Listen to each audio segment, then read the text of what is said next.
So I'm sorry I'm late, but I had a problem this morning. I live in a house with a small piece of property, and next door to my house is another neighbor who has a 7-year-old who loves to play baseball. And so for Christmas, they bought him a backboard that you would hear him throw the ball against. And it's fine when it's during normal hours, but it happens all hours of the day, morning, noon, and night. And I've asked them several times to have him curb when he plays the ball, but he won't stop. So this morning at 6:30 in the morning, when I was woken up to this throwing of the ball, I decided enough was enough, and I was going to go next door and ask my neighbor to have her son stop. So I got dressed and I went next door, but at the door was Muffy, my adorable but fiercely loyal cockapoo. Muffy was dying to go out, so I decided I'd take her with me for a walk. Put Muffy on the leash, I go next door, I knock on the door, Peggy comes to the door, and I said, Peggy, this has got to stop.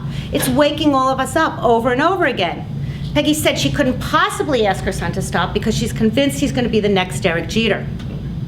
So one thing led to another, voices were raised, we got into kind of a little bit of a shouting match, and the next thing I know, Muffy bites my neighbor.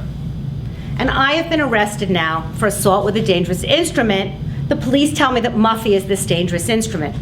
Now, I ask you, Sasha, is Muffy a dangerous instrument? Yes, because it bit your neighbor. Okay, so you say yes, it bit my neighbor. Jamie, what do you think? Is Muffy a dangerous instrument? No, because he's just a cute dog. So you say it's just a cute dog, right? Both have an opinion. Did you need to go to law school to tell me your opinion? Absolutely not. No. Did you need to go to law school to figure out how to argue? So why are you here? What are you doing? It's a good thing to ask right now, right? Why are you here? What are you doing? Why are you spending this time? Why are you spending this money? And it's not because you need to argue. And it's not even because you need to know the law. I'll tell you the law. The law is something that is used in a dangerous way, right? So some of you may say, well, I used my dog in a dangerous way because I knew he was fiercely loyal when I took him with me. And others of you may say, I didn't use my dog in a dangerous way. I was just taking him for a walk. But the point is that whether Muffy is or isn't a dangerous instrument doesn't really matter. First of all, you're never going to have a client come to you with a dog that's a dangerous instrument. But the reality is what I'm teaching you here is not to know or memorize the law. The law is available in a library.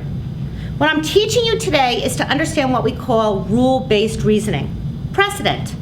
That when you make a decision, as a court, you are not only deciding a decision for this particular case, but that decision will live on and create the boundaries by which future cases are decided.